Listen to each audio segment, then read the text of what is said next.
Welcome back everyone, it's Mags, and in 2012, Nippon Ichi Software recognized their 20th anniversary. To celebrate, they announced a lineup of 5 games to be released over the next couple of years. These 5 games were all in wildly different genres, starting with a spiritual successor to ZHP, to a visual novel adventure game, to a card game, and fourth in the lineup was none other than Disgaea D2 itself. Included in DD2's paid DLC characters was the protagonist of the 5th and final game in this special anniversary lineup, presumably to sucker more people into checking it out, and I guess it worked because here we are. This character was Princess Plume, and the game is Battle Princess of Arcadias, released in September of 2013. Arcadia seemed to go pretty under the radar with information on it being scarce, but hey, at least this one actually left Japan. It was about 9 months until it would see a release to an English-speaking audience in June 2014, and even then it was digital only, with physical copies to this day being Japanese exclusive. It's a shame because I would have been all over this thing on disc, but nonetheless, as a shorter, easier to digest RPG than one of NAS's signature strategy games, I really wanted to check it out. Arcadias is a side-scrolling action RPG. You know, your run forward and beat shit up type of game, albeit with some light tactics elements thrown in there too. But the thing that struck me the most about it and really drew me towards the game in the first place from its representation in DD2 is its art style. It is absolutely gorgeous, and I would still say that's its most standout feature. The animation is unfortunately pretty stiff and awkward, and combined with the art style reminds me a bit too much of Gacha Life, but in terms of the actual art, this game looks stunning, and I don't think I've ever seen anything like it. It was all done by an artist and character designer named Sumisu, also notable for their work in Fate Grand Order. The story follows Princess Plume, the designated battle princess for the kingdom of Schwart, fighting to protect the land from being overrun by monsters, which is a problem shared by the entire continent. The king is also a goose. Shit doesn't really hit the fan until halfway through the game, and that first half is basically just spent fighting monsters for funsies. In any given mission, you can bring a party of 3 characters into battle out of the 10 you get in total. As is standard, square is light attack and triangle is heavy, but aside from a few specific ones, the only other moves you can really do are at the end of a light attack combo. Your combo finisher is different depending on which direction you're holding during that last attack, and whether that's a light or a heavy. Forward heavies are generally charged strong attacks that wipe a lot of enemies at once. Up light is a launch that allows you to jump right afterwards to keep it going, because yes, normally you can't do that, with some more variety in the other moves between characters. At first I thought making most of your arsenal only accessible after an entire normal combo made things frustratingly repetitive, but honestly, just spamming square is ideal anyway in 99% of situations, with your other attacks just serving to keep the combo going into potentially another string of light attacks, so hey, at least they had a vision. You do eventually unlock the ability to do these standalone through leveling up,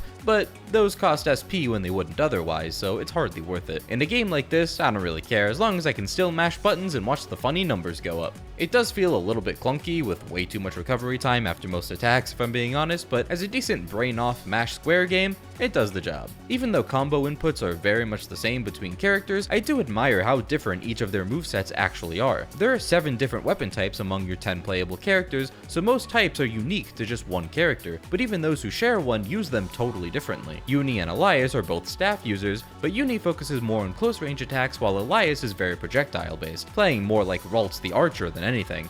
Oh yeah, Ralts uses a bow, which I just kinda find awesome since I don't really think you see that too much in a system like this. Instead of whacking, he just shoots a whole bunch of arrows as his normal light attack combo, with some pretty unique finishers. Havelk, the second sword user after Plume herself, has this funny aerial dive attack you can use to infinitely bounce on enemies. There's some cool ideas here, but unfortunately they're in a more simplistic combat system in a game where they don't really get to shine too much. Experience is gained when you defeat enemies, and SP is gained by just whacking them. Really, the only use of SP is to launch a huge special move when the bar is full, which looks sick as hell. Your characters will gain honor with your other characters by battling with them, and the higher the honor, the greater chance they have of using their special move at the same time, with potentially all 3 of your characters launching it at once and making the entire screen look like a Disgaea skill animation. Honor also makes your standby characters jump in more for normal attacks of their own during battle, which is a super cool touch. The problem with the special moves is that for some ungodly reason, they made the input for it X and square at the same time. You know, the the exact button combo you're always going to be pressing to jump and light attack, you have to be careful not to let your thumb roll over the buttons, or oops, now you're launching your special. These normal side-scrolling monster bashing fiestas are far from the only mission types though.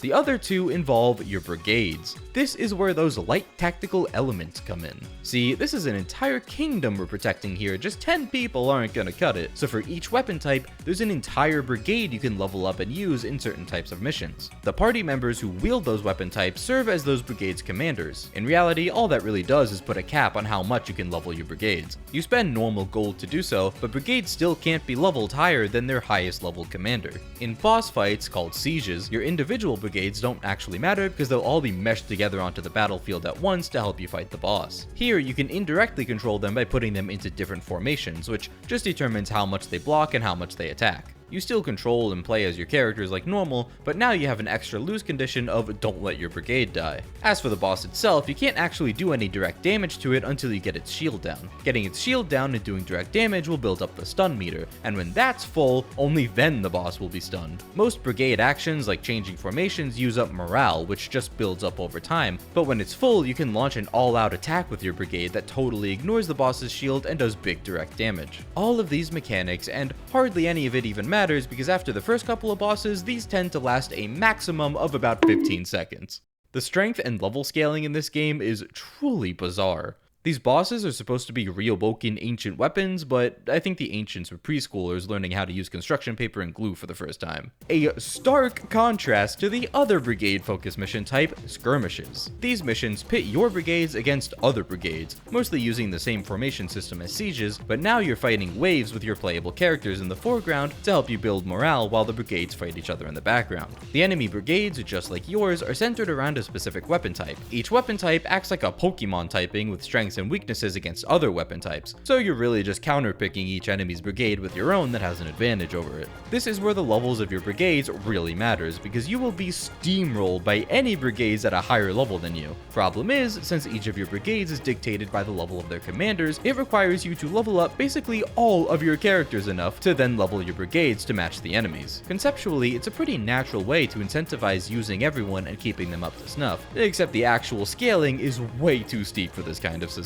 Consecutive skirmishes will often see 5 to 10 level bumps, which makes you have to stop and grind a whole bunch to individually level all 10 of your characters, or really only 7 I guess for the 7 brigade weapon types, but at that point you might as well go all the way. Only characters who actually kills enemies gets the experience from them, save for bonus experience after each stage shared among all members, so it's a real chore. Something strange I noticed about this game is that for an RPG, there really isn't much of an indication of where your numbers are going aside from the character stat screen. That is to say, there are no damage numbers when you hit enemies, no enemy levels other than on brigades, you can't see your number of HP, just the generic bar. It's very odd. You can tell that enemies even scale up in strength and experience gained from them as the missions progress, which is natural of course, but there's absolutely no indicator other than losing more health or your experience bar going up more, even when you're still fighting the exact same types of enemies. Obviously later stages equal stronger enemies, but good luck keeping track of that because stages aren't numbered. They show up on the map with a name and that's it. No recommended level or numbered order, so as the map becomes more cluttered with missions, it's difficult to remember which mission came before which other ones. I will give the game props for mission replayability though. All missions are replayable at any time. The only exception is if you don't do a side mission quickly enough, it'll disappear, but once you do, it stays forever.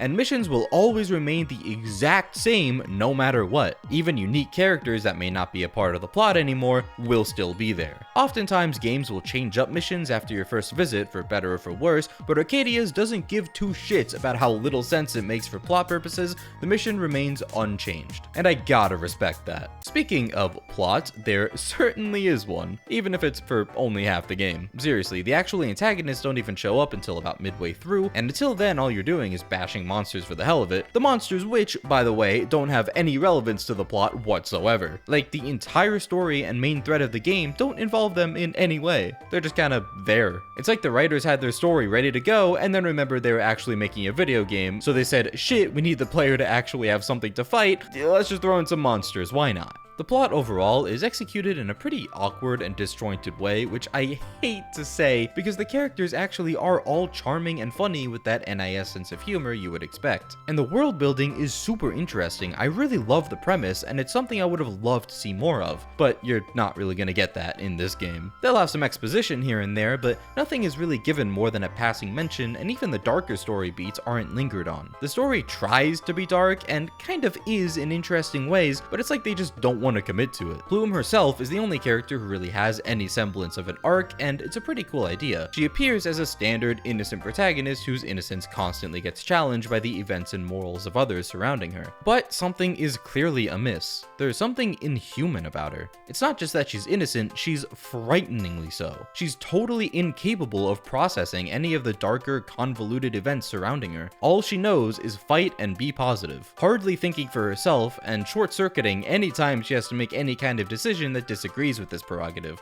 like killing. It's unsettling at times. The group will commonly have intense arguments that Plume just can't wrap her head around, and everyone is pressuring her to kill like it's nothing, even getting so exasperated to the point of berating her for her refusal. When everything else is generally cheery, these moments really stand out. It's easily the most interesting dynamic on display, but if you're expecting any sort of character progression to come from it, you're gonna be disappointed.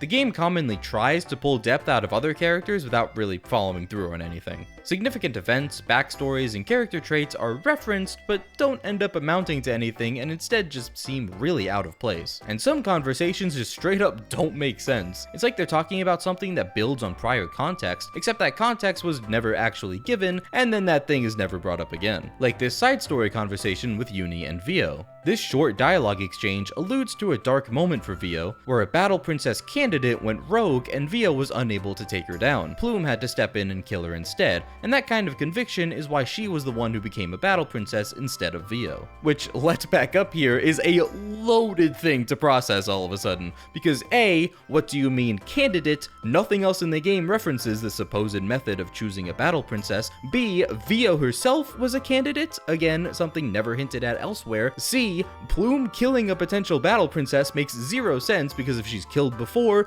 why does she struggle so much with it now? It's like a huge part of her character that despite everyone else disagreeing, she refuses to kill the enemy, so it comes off as really inconsistent. And the game is packed with dialogue like this. They were definitely going for more naturally baked in world building that's just gleaned from subtle conversations, but instead it comes off as very disjointed. When those things aren't consistent with the rest of the game and character interactions, they stick out like a sore thumb and feel sloppy. The first conversation in the garden area you can view while wandering around the castle is like a whole cutscene with Uni and the king having some sort of secret conversation that feels like heavy foreshadowing. But looking at it again now, having the context of the entire story, it still legitimately makes no damn sense. Nothing they talk about goes anywhere. I don't know what's happening. I could go on, but you get the gist. But even the story itself has a lot of really weird moments like this. Even big plot relevant details that feel like they'd be grand reveals are only ever mentioned subtly, and the player is just kind of expected to roll with it with little fanfare. While big things are news to the player, they're not really news to anyone else, even Plume, and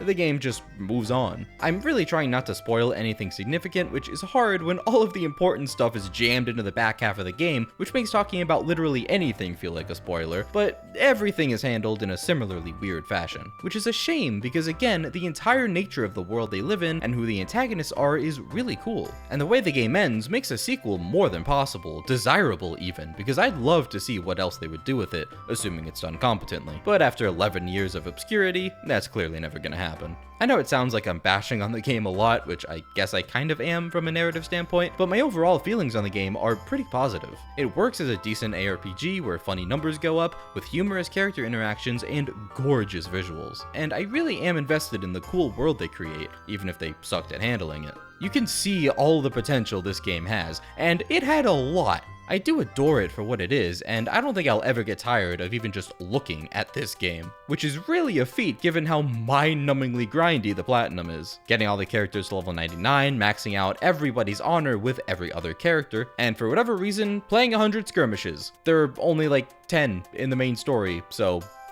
good luck just playing 90 in a row for the hell of it. And that's all I really gotta say. It's genuinely a nice, charming little ARPG, and definitely something interesting to have come out of NIS. I've been Mags, and I'll see you next time.